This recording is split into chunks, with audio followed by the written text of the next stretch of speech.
I'm very honored, very grateful, and very happy to be with all of you this evening. Thank you very much.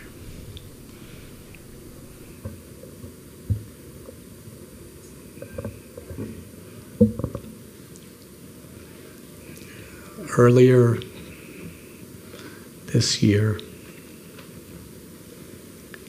I went to visit a place that in 1967 Srila Prabhupada would regularly go. It's just north of San Francisco. There is a redwood forest where Shyam Sundar Prabhu told me he would bring Srila Prabhupada regularly to take walks there. It's called the Muir Woods. Srila Prabhupada would walk down the lanes and glance upon the redwood trees. And obviously many of the redwood trees are the same ones, because they're about 1,000 years old. And he would chant, they would be chanting japa, and sometimes devotees would ask him questions and he would speak the Siddhanta, the conclusions of Srimad Bhagavatam, Bhagavad Gita. So in this way, it's a very sanctified forest. So being the 50th year since Srila Prabhupada came to the Western world, I was especially meditating on Srila Prabhupada as we were walking through this forest. Then we came upon a group of American tourists. And they were in a circle around a lady. I believe she was a Japanese lady, and she was the forest ranger. And she was telling them a story, which I considered quite relevant. May I tell you the story? Because you're here in England, you may not know one of the biggest news items in America is the drought in California. It's very much crippling the whole state. One of the most prosperous and influential states in the country, but there hasn't been rain for months and months, hardly. And when I was in Los Angeles, even people who were very well-known people who have incredible sums of money, they were telling that their prize was their beautiful garden in their backyard of their mansions. But now it's all dead because the city won't allow people to use water for their backyards anymore, or the state, because there's just such a shortage of water. And so many crops are dying, and so many trees are dying, because everything needs water to live. So we're going through this forest, and the forest ranger is saying, it's not that we went to listen to her, we just happened to hear her speaking, and I went to listen.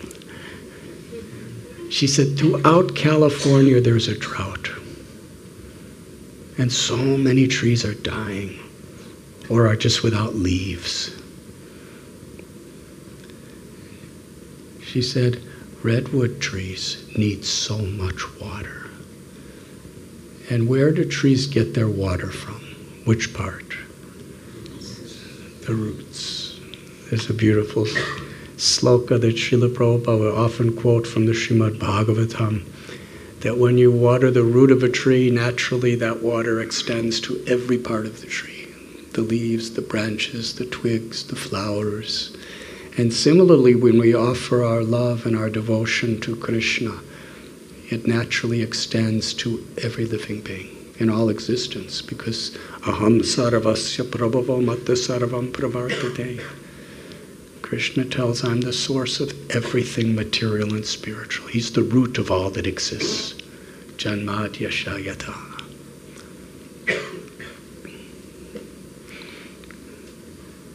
And she was explaining how roots get their water from either rain that falls on the ground that they absorb, or through nearby rivers or creeks. She said, in this forest, if you look at the creek, it's practically dry because it hasn't rained in so long. And she said, look at any other tree and you'll see they're struggling like anything to survive. But look at the redwood trees. And we looked up. Incredible. They had beautiful leaves everywhere. And she explained how they survive. There's no water. But in the mornings in that part of California, there's something that nobody likes. You get a lot of it in London, I think. It's called fog. How many people like fog? Usually fog is an analogy of like your mind is fogged. It usually means you're in illusion when you're in a fog. And Heathrow Airport, let's just speak of Delhi Airport in the winter. Delhi Airport in the winter, January, usually you can expect that every flight is going to be 5 to 8 hours late because of morning fog. Planes cannot fly they cannot take off in the fog. And you can't drive when there's thick fog. So fog is very much an impediment for driving, for flying, for walking, for seeing, for everything. So what is an impediment for everyone else, the redwood tree has adapted. Instead of taking its water from the roots where it usually does, and every other tree in the world does, it's learned it from the very top of the tree. The leaves, and the leaves are like little needles because they're evergreen trees. The leaves absorb the fog from the top, and it circulates through the entire tree, all the way down to its roots. And these are the biggest, tallest trees in the world. And she said, a single redwood tree takes from the fog 300 to 500 gallons a day of water. And they're flourishing.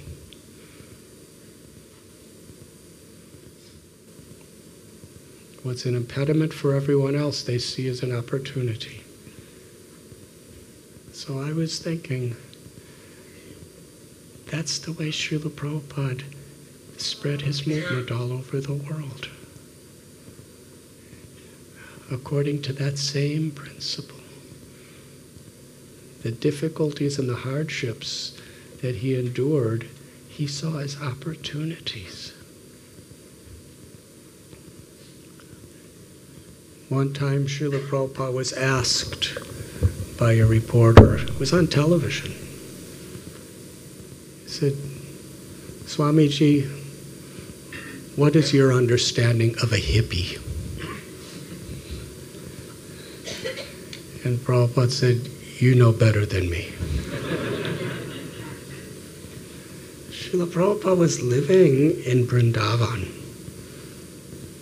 at Radha Damodar Temple, which is right in the heart of Seva Kunj, where Krishna performs his most intimate pastimes with Sri Radha and gopis. where Rupa Goswami, Jiva Goswami were residing, Shyamananda Goswami, Lokanath Goswami, Gopal Bhatta Goswami, they were all living in that area, Sanatan Goswami. He left that place and he was living in San Francisco, in Haight-Ashbury. I've told the stories before. Shyam Sundar Prabhu, he interviewed for a book that's soon coming out that he's writing about Srila Prabhupada. It's about 1,500 pages. But I'm not allowed to tell you anything about it. But he interviewed one of the founders of Haight-Ashbury, who was the manager of a musical band called the Grateful Dead.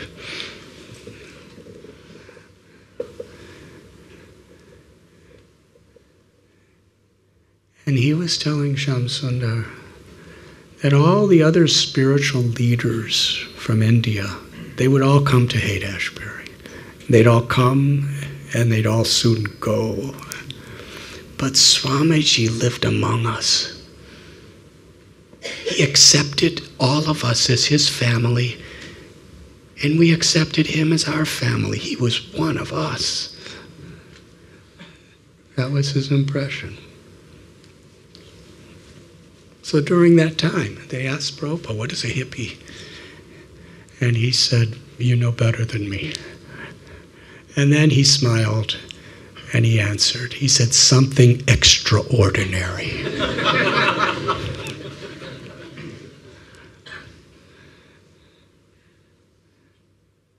In the Lower East Side of New York, in Haight-Ashbury, that's where Prabhupada began his movement. And he gave an analogy.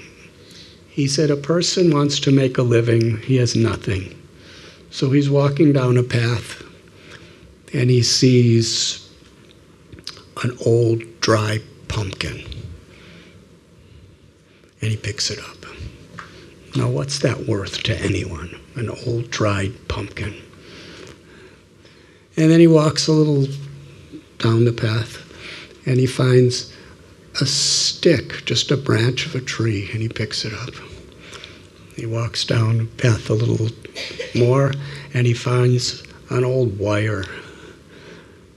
So he takes the stick and fastens it to the pumpkin, and then takes the string from one end to the other and forms a musical instrument. Drum, drum, drum, and makes an instrument. And then he starts finding more pumpkins and more sticks and more. He said, that's the way I started this movement. I just picked up whatever I could get from anywhere and somehow united, brought people together with Krishna in the center.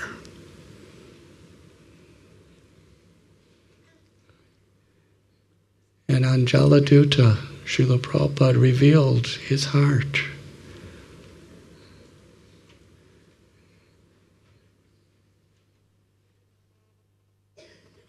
On August 13th of this year, in Calcutta, there was a wonderful festival.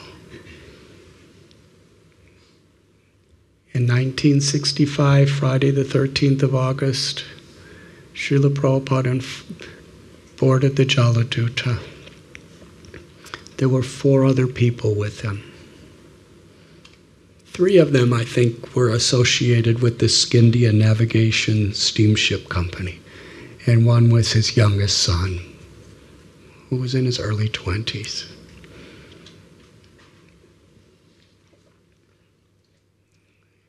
He had about 40 rupees, a bag of cereal, an umbrella, and a little suitcase.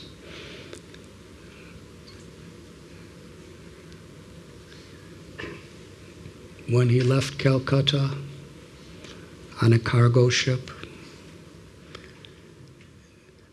nobody knew, and actually nobody even cared. Because nobody thought what he was trying to do was even possible. Otherwise, there would have been a great send-off. You know, he's going, the ambassador of the culture of pure bhakti is going to the West. But because people considered a man of his age, just going on 70 years old, it was so impossible, nobody even bothered to come. And his son only came because he asked, because Prabhupada needed a ride to the ship. And he asked him to get a taxi and drive him. So that's how he left. And 50 years later, in the largest indoor stadium in Calcutta, it was completely filled. 15,000 people in the morning and 15,000 completely different people in the evening. There was messengers from the Prime Minister of India, messengers from the Chief Minister of Bengal, the Governor of Bengal was there, tens and thousands of devotees, tens and thousands of people from the area. And there were thousands of people outside who wanted to get in but couldn't, because the security of the Netaji Stadium, you know, they have their own security, and they don't, once the seats are taken, they don't allow anyone in. There were hundreds and hundreds of VIP guests that were not allowed in.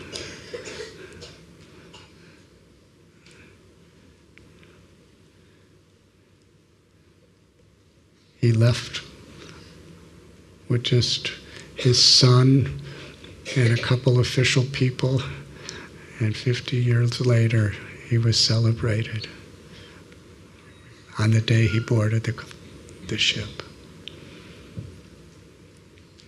And one of the people who spoke was Vrindavan Chandra Day, his son, who was the only person alive on planet Earth that was with Prabhupada when he boarded the boat.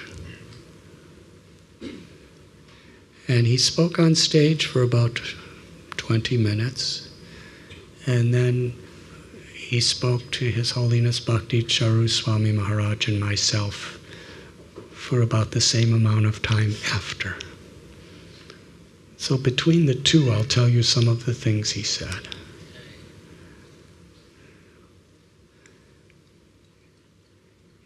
He said that when they walked there, now this is for cargo ships. Have any of you been to the dockyard there? King George Dockyard in Calcutta? Raise your hand if you have been. I went for the first time. I went early in the morning that day, and then in the evening I went with Jananivas Prabhu and Pankajangari Prabhu again. It's really a dirty place by hygienic standards. In fact, they don't allow anyone there. You have to just see it from a bridge right over it. But we went to try to get in with Jananivas Prabhu and Pankajangari Prabhu, and the guards said no. And devotees from Calcutta, they tried to bribe them, but they wouldn't. They said, usually we take any bribe, but we'll lose our jobs if we do this. So just to give you a sample of what it's like there, I bowed down. And I lifted my dhoti, so, you know, my knees were on the ground. And when I got back to where I was staying, I looked at my knees, and they were black. Thick black. So I thought, this is probably not a very organic black. So I went to try to clean it. I went in there, under some water, and I got some soap, and I got a scrub brush, and I scrubbed it for 10 minutes, and it was still totally black. And for weeks after, it was black. And it's still kind of black.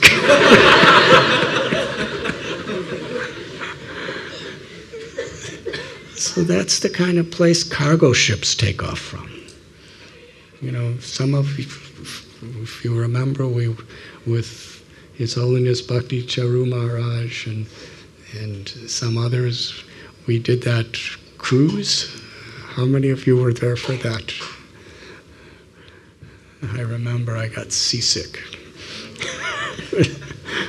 But anyways, I was thinking, this is the first ship I'm ever going on in the ocean like this. And there was elevators and marble staircases, and there was shops. And that's the way people go. But Prabhupada was on a cargo ship. The place you boarded is just a place where big crates are just brought up just to store on the boat. And it looks exactly the same today as it was then. Just run down place for cargo. Vrindavan Chandra, he said he boarded the ship with Prabhupada. They went on together.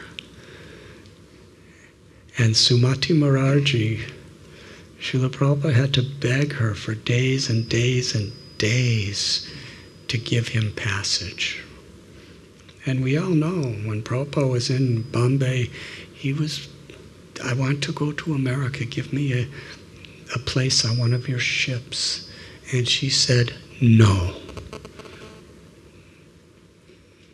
It's too rough, these oceans. You're 70 years old. You're not in good health. You will die. You will not survive the ship. And if you do make it, in America, it's so cold and you're so old and nobody will listen to you. Out of love for you, I say no,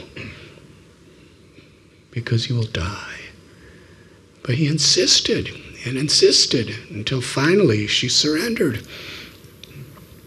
And she gave him a passage in a little room on the cargo ship. And if you read in Prabhupada's diary, this is a little room on a cargo. Prabhupada says, it's very comfortable. He's just talking about how nice it is. And it was so kind of Sumati Maharaj to give me such a comfortable and nice accommodation. It wasn't like that, but that's the way he was saying it. And he said, Vrindavan Chandra said actually, when Prabhupada came to Calcutta, he stayed in a free dharamshala where the sadhus stay, which is a really simple little guest house. And he went to Sri Mayapur Dham to receive the blessings of his Guru Maharaj at his Samadhi, and the blessings of Mahaprabhu, Sri Chaitanya, and the Pancha Tattva, and Advaita Prabhu, and Shantipur. And then he called his elder son. And his elder son just thought it was a waste of time, so he didn't come. So then Prabhupada called his younger son. There was just obstacles at every step.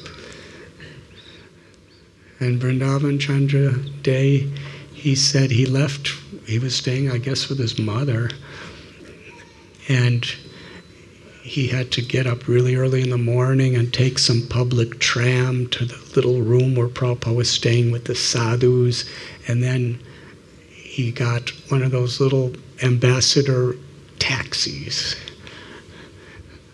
and brought Srila Prabhupada to the Jalatut. And then together they boarded and sat in the room.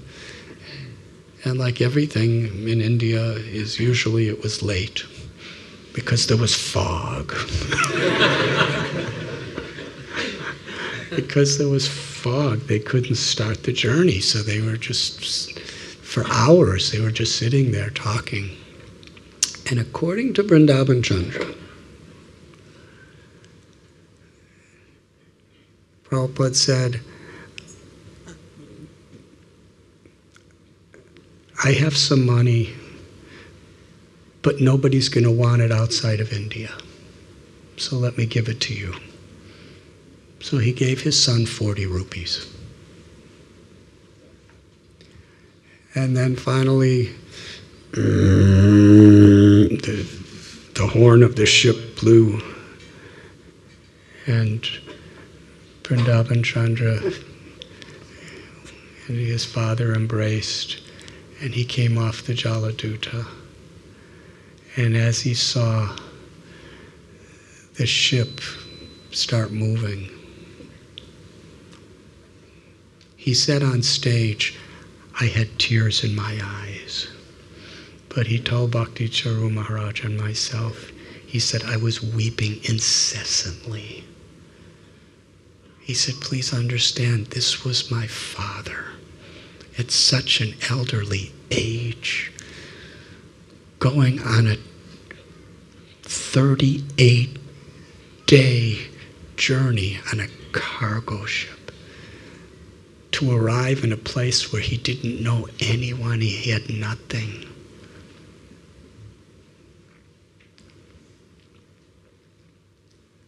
And Srila Prabhupada, in his diary, we can get a glimpse into the experience of that journey.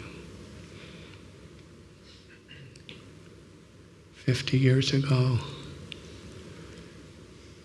he went down the eastern coast of India to what was then called Ceylon. Now it's Sri Lanka. And he got off the ship with the captain and was walking around for a while. And almost the whole time he was seasick. If any of you have ever experienced seasickness, then only then will you understand what we're talking about. How many have been seriously seasick? When you're seriously seasick, it's the kind of experience where you would just rather be dead. It's that bad. It's really terrible.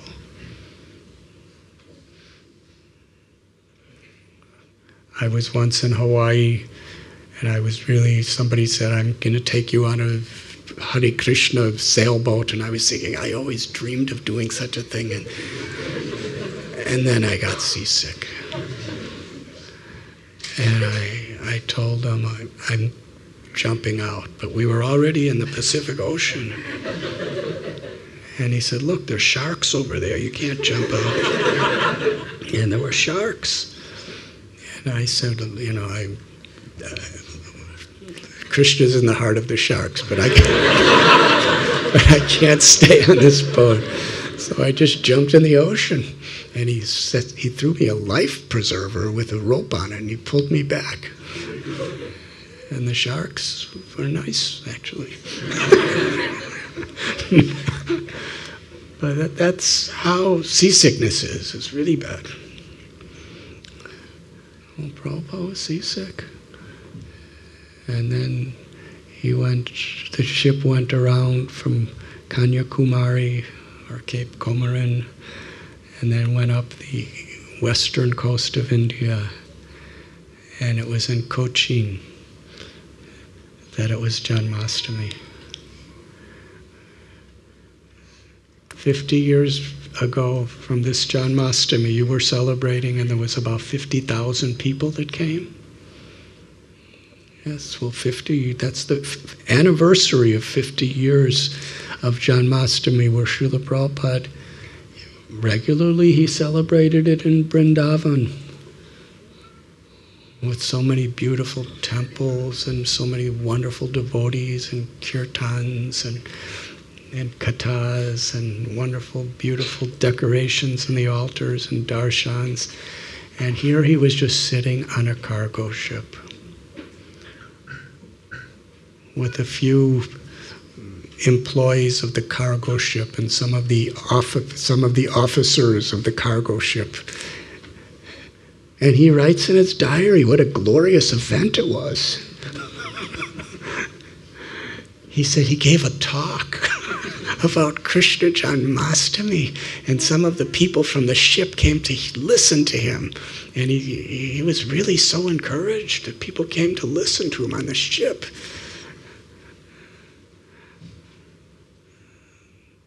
And the next day was his Vyas Puja, his birthday. But he doesn't even write about that because nobody cared.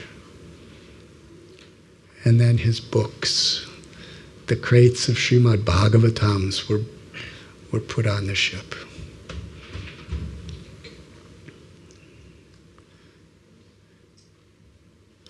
And then it went into the Arabian Sea. And within a few days, he writes serious seasickness. The Arabian Sea was really rough. At one place he said they were in the middle of the sea in all directions, and the sea was very turbulent. It was stormy weather. And there's nowhere to go. There's no doctors. Prabhupada said, it felt like I was on a little matchbox in the middle of the ocean, being tossed around by waves. And it was in that place that he had 2 consecutive heart attacks. And for about 5 days in his diary, there's just a crooked line going down because he couldn't even write anything. And then finally he writes that it was a life and death situation, and somehow by the mercy of Krishna he survived. He said, I'll write about this later. But I don't think he ever wrote it about it. So this was at the beginning of his journey. The Arabian Sea, he had just left India. Heart attacks, seasick. He still had over 20 days to go at sea. They went into the Persian Gulf and the Mediterranean Sea, and ultimately came out to the Atlantic Ocean. And everyone on the ship was telling him the Atlantic Ocean is the most turbulent ocean in the world. It's very difficult to cross over. Always there's storms. And that was the information he was given.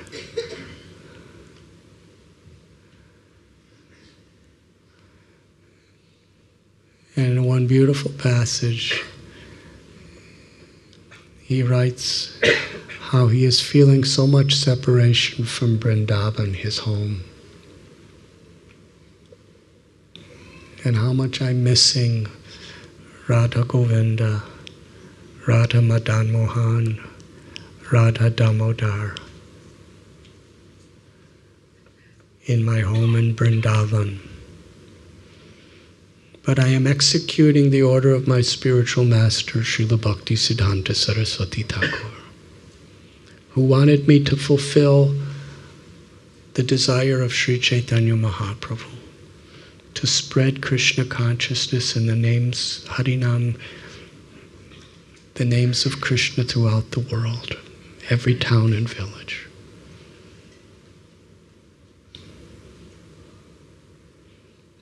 And he said, I'm completely depending on their mercy. He said, my only solace is the nectarine message of Sri Chaitanya Charitamrita, the pastimes of Lord Chaitanya. And he said, I am helpless and unqualified completely dependent on their mercy, so far from Vrindavan. He crossed the Atlantic Ocean. And he writes, "The Atlantic Ocean, if it showed its usual face, I would have surely died. But by Krishna's mercy, the Atlantic Ocean was so peaceful." In fact, the captain, Panda's wife, she was a very scholarly person. She said, "Swamiji, we have never ever seen the Atlantic Ocean so peaceful as now. You should come with us on every voyage." And Prabhupada said, "I told her it was all Krishna's mercy."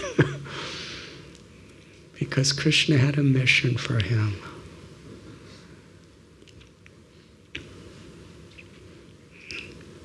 And after 36 days, the ship came to Boston. Now, Srila Prabhupada, one of his acquaintances' son, Gopal Agarwal, and his wife Sally, they sponsored Prabhupada for 1 month. That's all. So Srila Prabhupada, 38 days to get there on boat. He had only 1 month to stay, legally. And then 38 days back. At his age, who would be willing to take such a risk as that? So the immigration for America came, and they saw he was sponsored for 1 month. But they really surprised him because they asked him, "How long do you want your visa for?" So Prabhupada was so bold. He said, 2 months. He thought that was really stretching it because he's only sponsored for 1. So they gave him a 2-month visa.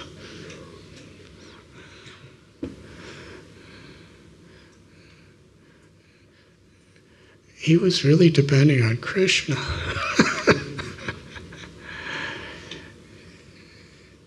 And it was there in the Boston Harbor that he wrote the beautiful Jaladuta prayers to Lord Krishna. And the beautiful thing about this is he didn't have any following. He had kind of one person who was a follower of his in Jhansi.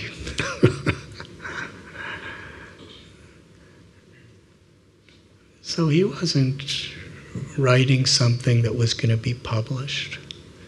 It was just from the core of his heart, his prayers to Krishna. And it's really an important prayer because in this wonderful composition, we just see the intimacy of the thoughts and the feelings and the love and the humility and the surrender of a great soul just between him and God, him and Krishna. And he's looking out at Boston.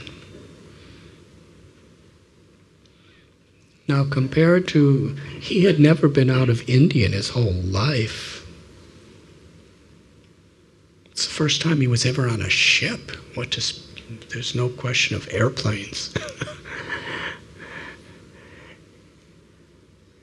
He looked out at Boston, and it's a city that, unlike anything in India at that time.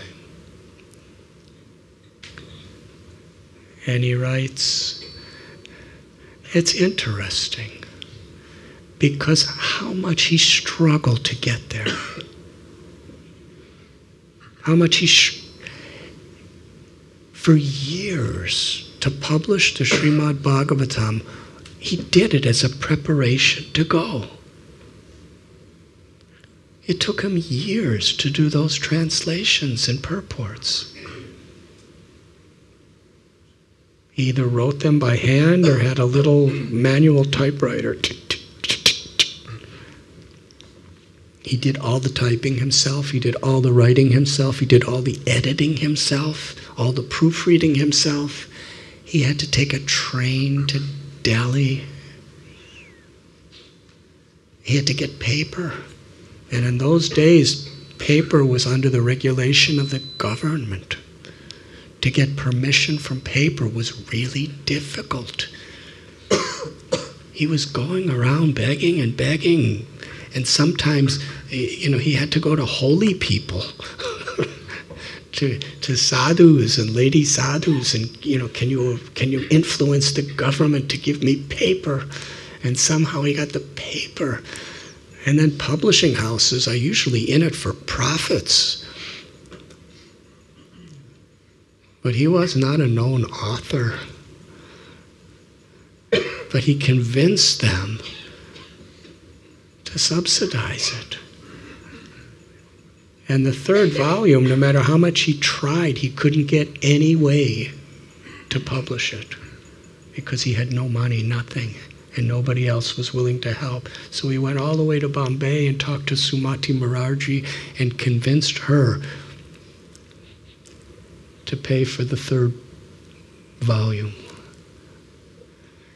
And then to get his clearance from India to leave the country, the P form, he was refused, but he just wouldn't take no for an answer. The person said, "No, you cannot go. I'm not going to give you." And Prabhupada demanded, "I want to see the top official of the government in your office."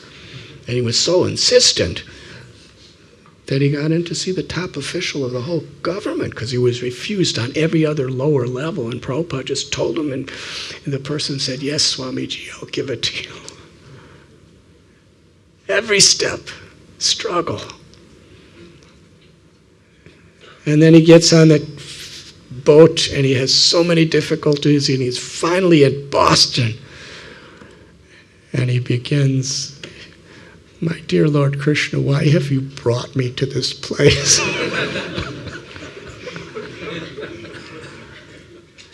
Now, what does that mean? That means he wasn't struggling ever for himself. The order of his guru, the order of Sri Chaitanya Mahaprabhu and Nityananda Prabhu is the order of Krishna. He wasn't doing it for him. He was doing it for Krishna. Why have you brought me to this place? So much greed, so much illusion, so much immorality. The first American he ever met in his life, as far as we know, was the immigration agent.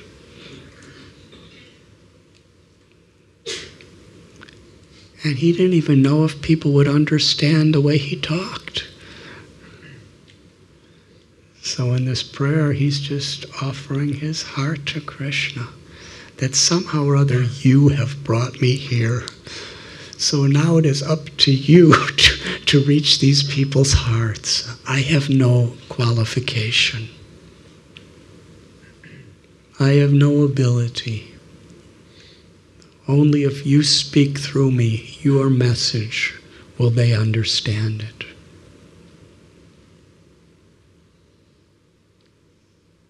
And he quotes in his prayers, great personalities. How disqualified he is, he's explaining, but by the mercy of my Guru, you have brought me here. And he ends the poem. He says, these people are under the modes of passion and ignorance. Please give me the words, your words, to make them happy. That's how he writes.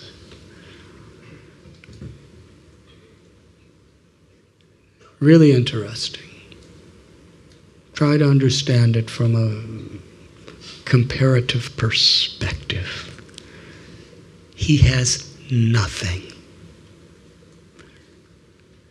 And he's looking out at one of the wealthiest cities in the world.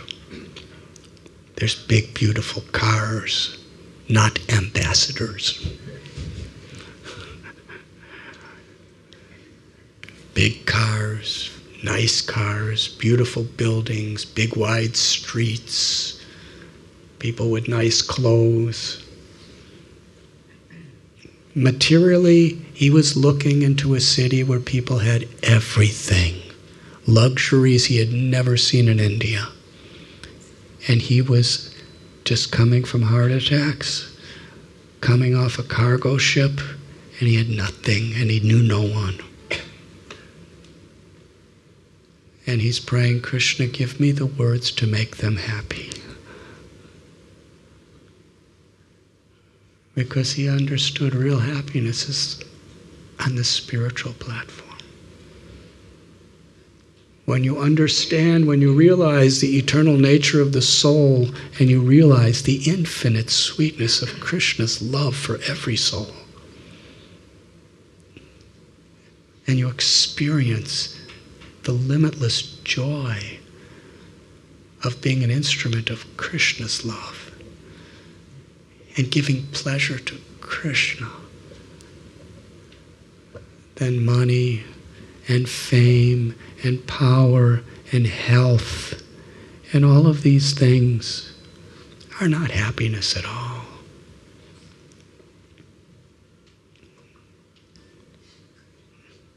It's all just a fog,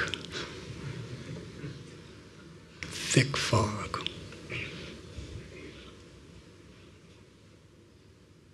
But Srila Prabhupada, he understood the opportunity there is in fog. And he prayed, let me be your puppet, Krishna, and make me dance as you want me to dance.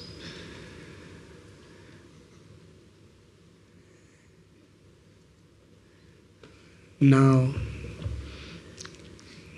when Srila Prabhupada arrived in Boston, Vrindavan Chandra Day told us, Prabhupada had Captain Panda send a telegram to his son in Calcutta.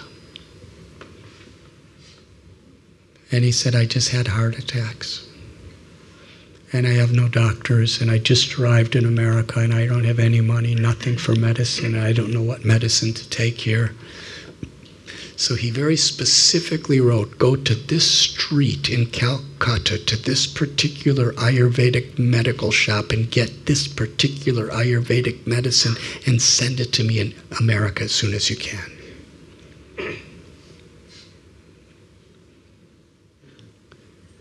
So Vrindavan Chandra Day, immediately after getting the telegram, he went to the exact place that his father was telling him to go, and he went to the medical shop, and he got the medicine, and he went to ship it to America, and the total cost was 40 rupees.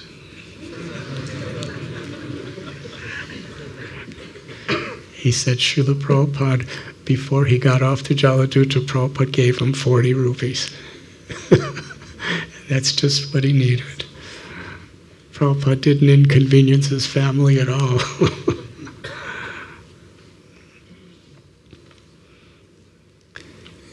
And on the day when Srila Prabhupada arrived in Boston, there was a festival in Boston. That by the mercy of the Vaishnavas, I had the opportunity to be for that also. And hundreds of devotees from all over America and different parts of the world gathered for that event.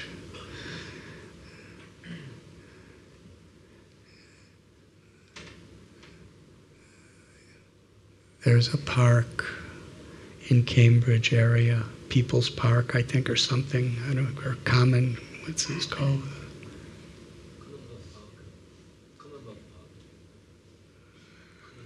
Commonwealth Park, yes. Commonwealth Park. And they had a nice pandal set up there. It was kirtans and talks. And then they rented a boat that took off from the same Commonwealth Pier that Srila Prabhupada arrived. And I think about 900 devotees fit on that boat. And we had kirtan, and devotees were sharing their memories of Prabhupada. It was very beautiful. It was for several hours. And the boat went out to the ocean and then came back. And I was just thinking, this is exactly how Prabhupada came in. But we had like 900 devotees having kirtan. There was prasad and everything. Prabhupada was just seeing Boston Harbor. And that evening, in a very prestigious hall, there was a special event in honor of Srila Prabhupada. And this is the hall in Boston where John F. Kennedy proclaimed that he was going to run for president. It's been there for many, many years. It's one of the most historic sites in Boston. And the mayor of Boston sent a message, and the ambassador of India sent a message praising Srila Prabhupada. And one devotee, Guru Gauranga Prabhu, he gave a very beautiful, like a slideshow of the events of Srila Prabhupada's journey on Jaladuta. And he read some passages from the prayer. And the last line of the prayer to Lord Krishna, when he read it, it hit me like it's never hit me before in that venue, where Srila Prabhupada writes, signed,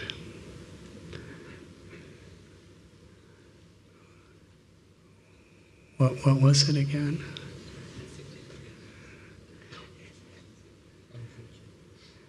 The most unfortunate, insignificant beggar, A.C. Bhaktivedanta Swami.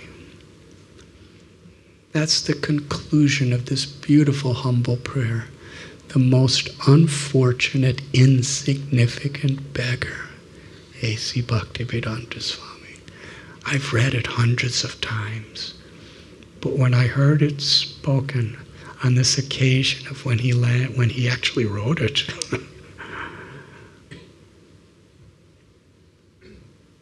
it encapsulates the spirit of a great soul.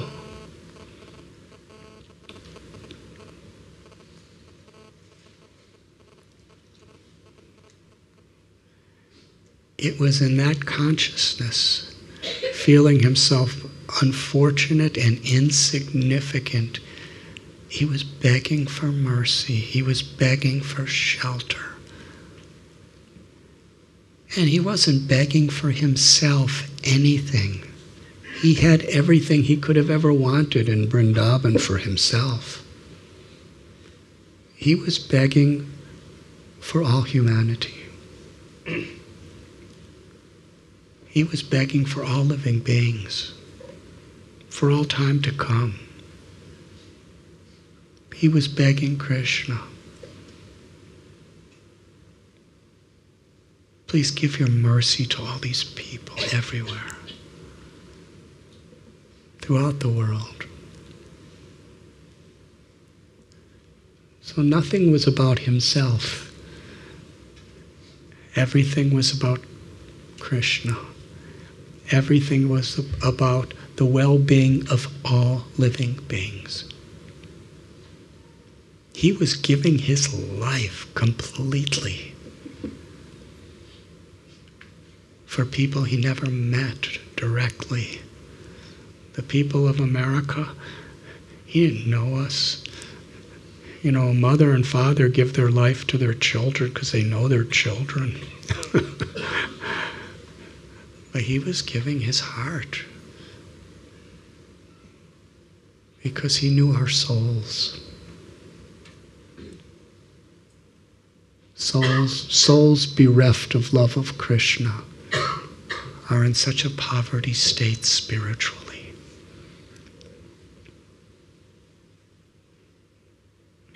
And he was begging for the power to give us real happiness, to feel Krishna's love, to love Krishna. That was in Boston. And the captain took him to walk around for a little while, and then they got back on the Jaladuta. And the ship was going to New York from there. And there was fog and some other disturbances, so the ship was late. It had to stop in the Atlantic Ocean for a while. And finally, after 38 days at sea, it arrived in New York. And there were no devotees having kirtan to greet him with garlands. There was nobody. He told our beloved God brother Brahmananda Prabhu, later he told him, he said, when I came off the ship, I didn't see anyone. I didn't know if I should turn right or turn left. Can you imagine? 70 years old, in really, really ill health, with no money, nothing.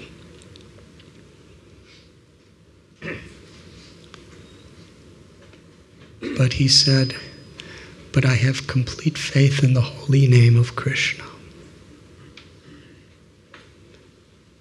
And I knew I had the boxes of Srimad Bhagavatam, and I was there on my guru's instruction. So I felt completely confident.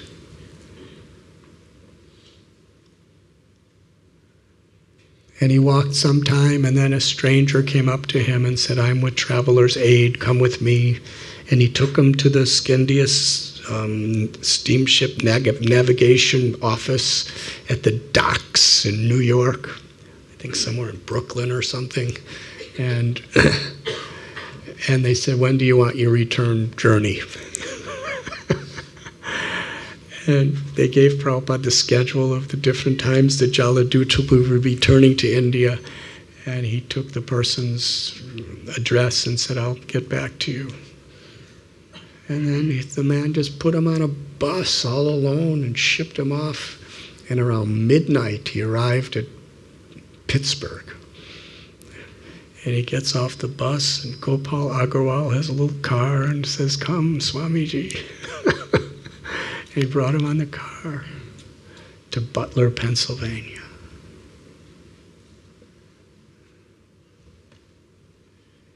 Next week, they're having the 50th anniversary celebration in Butler, Pennsylvania for Prabhupada's being there. And the main speaker will be Sally Agarwal. Sally Agarwal was recently telling devotees that she's a Christian American lady. And somehow or other she married an Indian engineering student. And his father was very upset about this.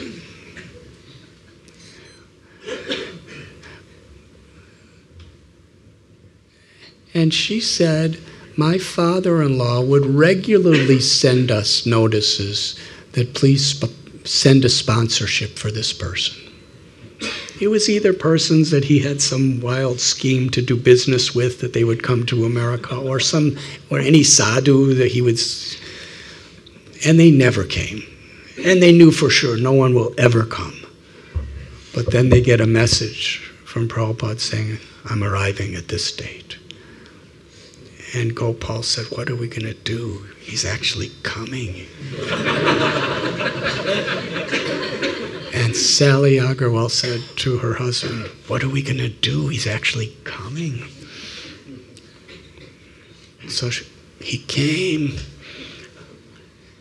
And Gopal Agarwal brings Prabhupada in his car from Pittsburgh. And Prabhupada has his umbrella and his little bag of cereal and his little suitcase. And she looked at him. And Butler, Pennsylvania is a really small, conservative American town. Should I end now? Jai Shri Radha Gokula.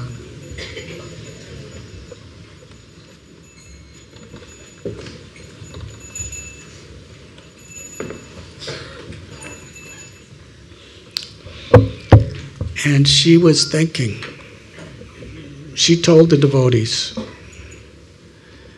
that in 1965 there was practically no Indians in America. She said as far as she knows, in the entire state of Pennsylvania, the only Indian was her husband. People didn't even know what an Indian was. East Indian.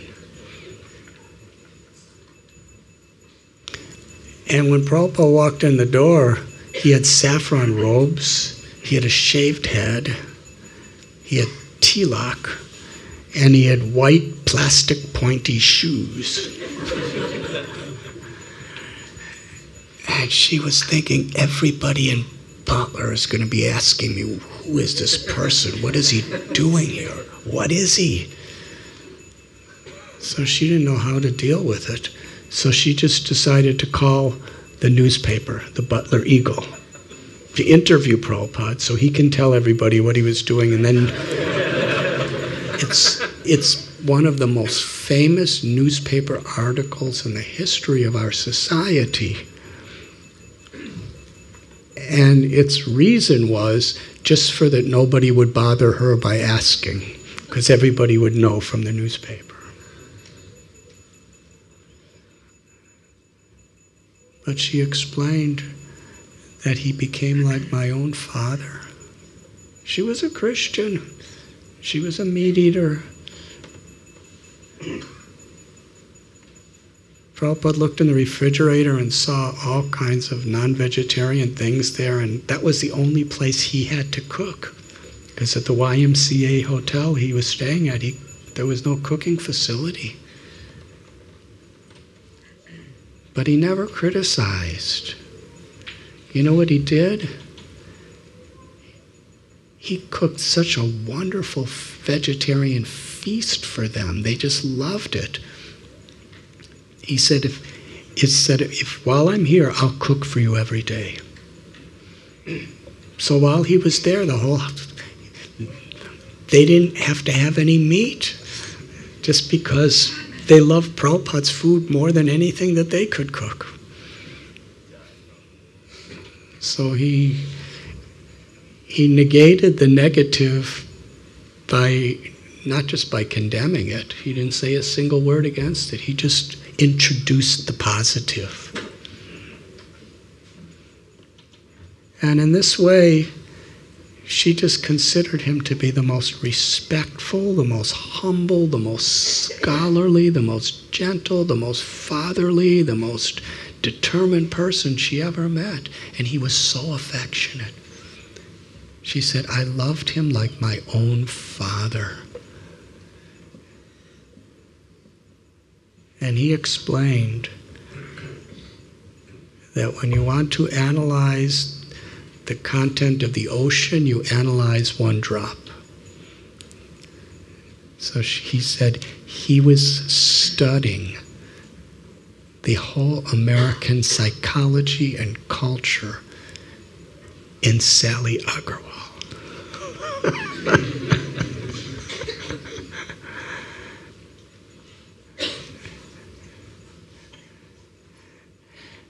And when Prabhupada was in Mumbai, he was asking people if anybody knew anyone in America. And he only got one positive reply. There was one man who owned a bookstore somewhere near Grant Road, which is very close to Radha Gopinath Temple. And that person said, I know somebody named Ramamurti Mishra who lives in New York City. And he didn't write to Dr. Mishra. He's a doctor. He just wrote an introductory letter to Prabhupada to give to him and gave his address. So that's all. After 3 weeks in Butler, Pennsylvania, Srila Prabhupada went to New York by bus. And Sally Agarwal was crying like a baby when Prabhupada left.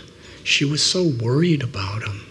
She gave him change, like dimes and quarters, coins, so that he could wash his clothes or make phone calls on payphones if there was any difficulty. And she was thinking, he's going to New York City, because Butler's a small place, and she was so worried about him.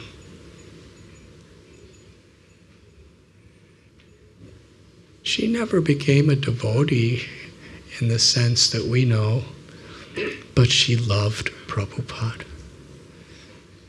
And she has so many letters from New York that Prabhupada was writing to her, and she was writing back. And he was engaging her in so many services in so many gracious ways. He was kind of taking care of all of his books, the Srimad Bhagavatams. And to this day, now that she's kind of older, she's getting close to 80 years old now, her joy in life is just telling those memories of Srila Prabhupada. It's the most meaningful part of her whole life, just to be with devotees to talk about Prabhupada. Then he came to New York, and Dr. Mishra, he was actually a sannyasi at that time. His name is Brahmananda Saraswati, and he had disciples, and he was teaching yoga and philosophy. And he and Prabhupada did not agree on certain philosophical principles. But they were such good friends. On Yadubar Prabhu's film, Your Ever Well Wisher, there's a footage of Dr. Mishra, and in Satsarup Goswami Maharaj's Leelamrita, he's saying that he was so sick he was dying, Dr. Mishra. And Prabhupada cooked for him every day. Not only did he cook for him, Dr. Mishra would be laying in bed and Prabhupada would say, you must eat now. This is the time you must eat. This is what you must eat. And he would force him to eat. And he said, Prabhupada's food, that prasad was so full of love and compassion and care. He said, that's what made me better. He said, Prabhupada's love saved my life.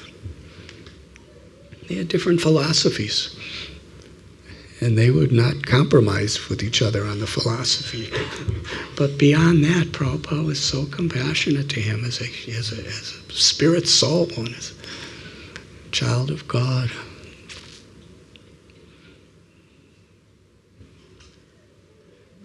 And eventually, Prabhupada lived in the Bowery, and so many challenges, so many difficulties, death threats. Everything he had was stolen by thieves.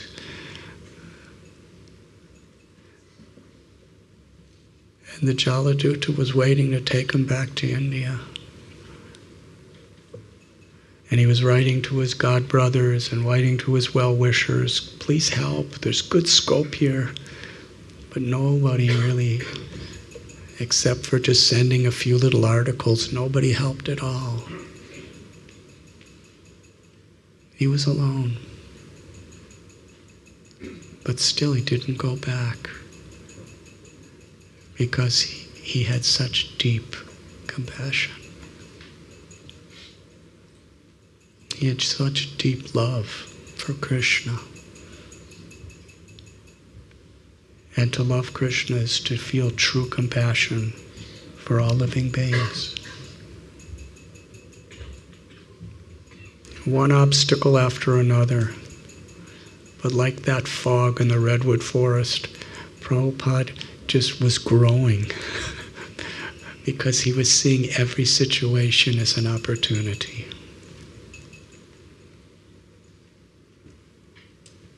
Who starts a worldwide movement in a foreign country where you know no one and you have nothing at the age of 70?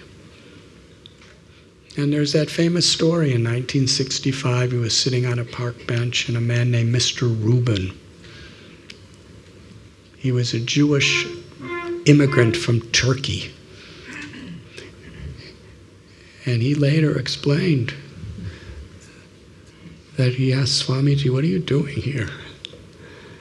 And he said, "Swamiji told me that I have so many books published being distributed all over the world, and so many temples all over the world, and ashrams, and schools, and so many thousands and thousands of devotees.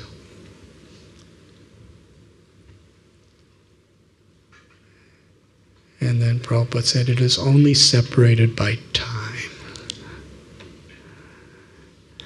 That was his faith.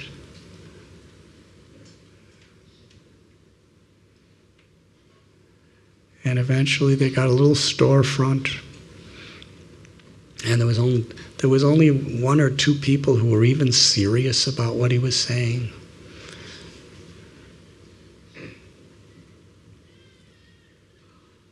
Allen Ginsberg, who was really a wild person. If you ever study who he was, Prabhupada loved him, and he loved Prabhupada, but he was really wild.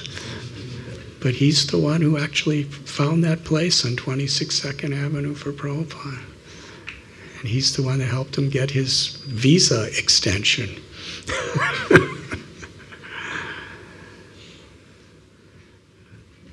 And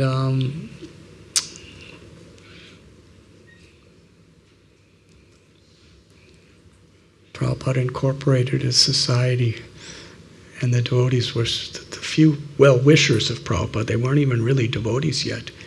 He named it the International Society for Krishna Consciousness. And they said, "Swamiji, we just have one tiny little rundown storefront in the Lower East Side of New York, which was really a rundown neighborhood. How is this international?" Now these are young people in their 20s and in their teens with full energy and education, and Prabhupada had such a vision. He had such faith.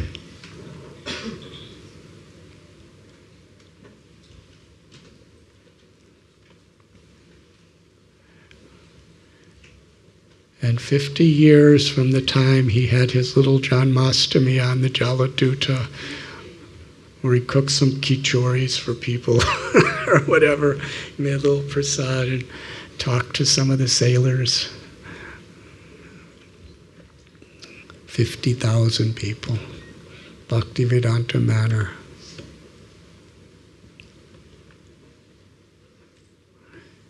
Over the summer, there was an international Bhagavad Gita conference in Silicon Valley, and I was invited to speak there. And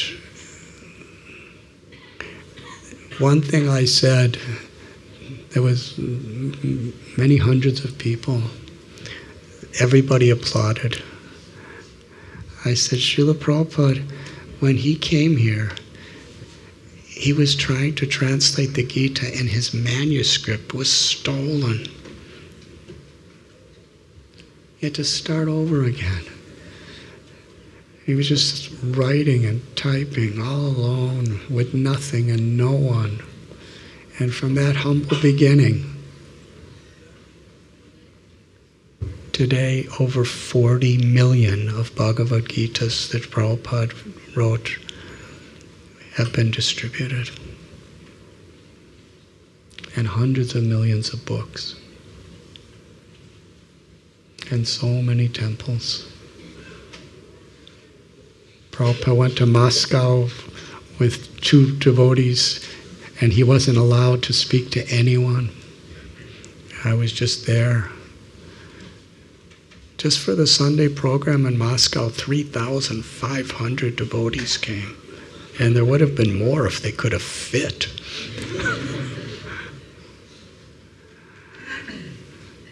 And in India, Prabhupada came back to India,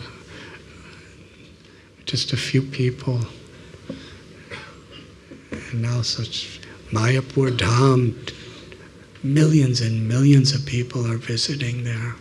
Vrindavan, millions of people. Mumbai, hundreds and thousands. I think Janmashtami at Radha Ras Bihari Temple had about 500,000 people this year. 50 years from when he left Mumbai to go to Calcutta.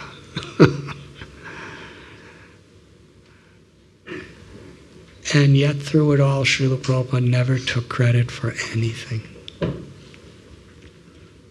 I'll end by just quoting Prabhupada. I think it was in Radha Gokulananda were installed 1973. It was in 1973. On his Vyas Puja day, when people from all over Europe and devotees from all over the world came for the installation of Sri Radha Gokulananda at Bhaktivedanta Manor, and the next day was Prabhupada's appearance day. Now, while everyone came to praise him, he was praising his devotees. He was naming Pradumana. He said, Mahashai. It is because of him that Sri Chaitanya Charitamrita is coming out. And Arundhati, his Pradumana Prabhu's wife, how she has helped in this way. And he was giving all credit to us.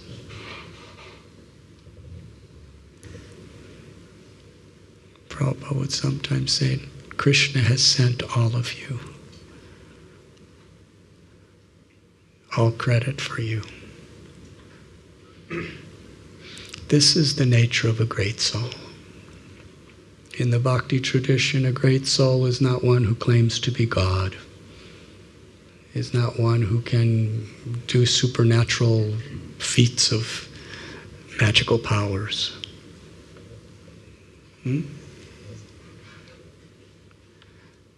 A great... That's kind of a supernatural power.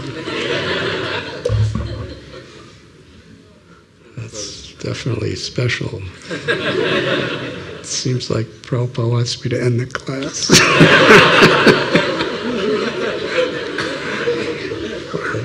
People like me, subtle hints don't work so well. So I'll end here, but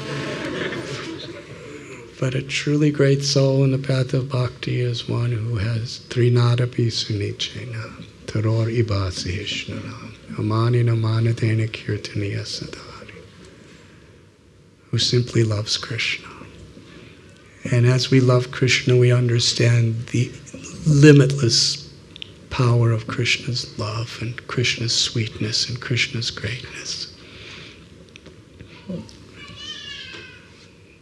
And we become one with Krishna's purpose. We become one in love. Although Krishna is the eternal, supreme object of love, and we become the lovers. And Sri Radha Gokulananda. Sri Radha is the supreme lover. She's the Ashraya Vigraha. She's the abode of supreme, complete spiritual love, prem. And Krishna is the Vishaya Vigraha. He's the supreme object of love. So Sri Radha is blessing us with her love. And even the least of any of us, if we are touched by the love she is giving, her limitless love, if even one drop of that love enters our heart, it has the power to conquer Krishna. Krishna's bhava grahi janardana. This is the supreme greatness of the absolute truth. He can create limitless universes and destroy limitless universes. He's the knower of everything, past, present, and future. He's within every living being's heart. He knows everything about everyone at all times, and he's absolute. But yet, his greatest pastime of love is to be conquered by the love of any of us, of all of us, because it's Radha's love. If we connect to that love through grace,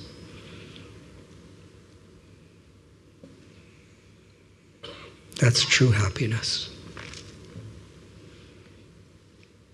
And Srila Prabhupada, he taught us by his life and by his words what that love is. He never claimed to be anything great or God.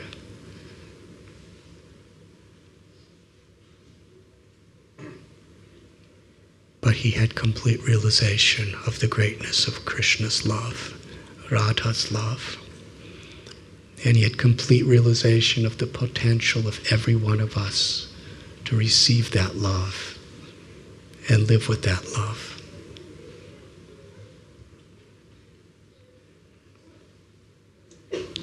And his greatest joy was just to see people be elevated, uplifted, and happy. Paradukkha dukhi. So I was asked to speak on how to prepare for this 50th anniversary of Srila Prabhupada's coming on his journey to the West. I guess I'll summarize whatever I've said so far, and so many other things I wish I could say, in one word, and that is gratitude. We can celebrate by truly being grateful. And being grateful is not just a theoretical mental concept. It's not abstract. Being grateful means to embrace with our hearts our good fortune and to reciprocate. As he did. He was so grateful to his guru, and he reciprocated by giving his heart and his life to please him. And that's how we make true spiritual advancement, by giving our hearts and lives to be grateful for what Srila Prabhupada has, who he is, what he has given us, and how Krishna has arranged such an incredible way for him to do it. And to try to please him by receiving it wholeheartedly, by receiving that message, by living in that message, and by sharing that message with others. That's true gratitude. And this is a special time. Ultimately, Krishna arranged for Srila Prabhupada that difficult journey, that foggy journey, so that we can meditate on it, appreciate it, be grateful for it, and according to whatever role we may have in society, to try to reciprocate In giving love, we receive love. We may have just a little attempt for love, but if we do it sincerely, an ocean of love comes to us.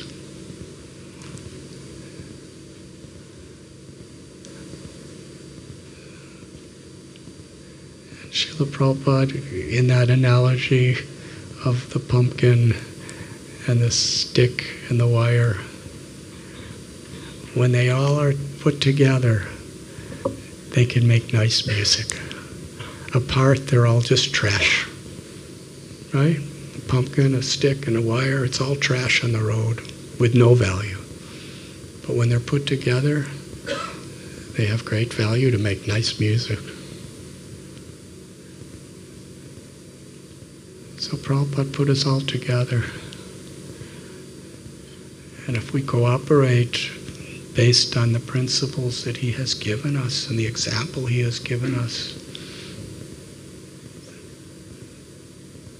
when a great personality puts us together,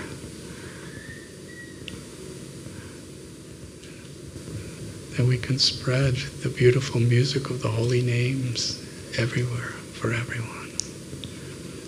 Hare Krishna, Krishna Krishna, Hare Hare, Hare Rama, Rama Rama, Hare Hare. Prabhupada was asked, how could we show our gratitude to you? He said, just receive what I have given you sincerely and share it with others. It begins with other devotees and then together to the whole world. And he said, you can show your love for me by how you cooperate for this great mission of compassion.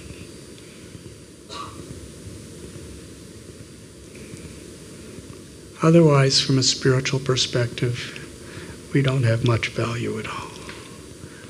But the humility of a Vaishnava, as we understand our value, is how we are united and in harmony with others. Srila Prabhupada Ki Jai. Thank you very much. His Holiness Radhanath Maharaj Ki.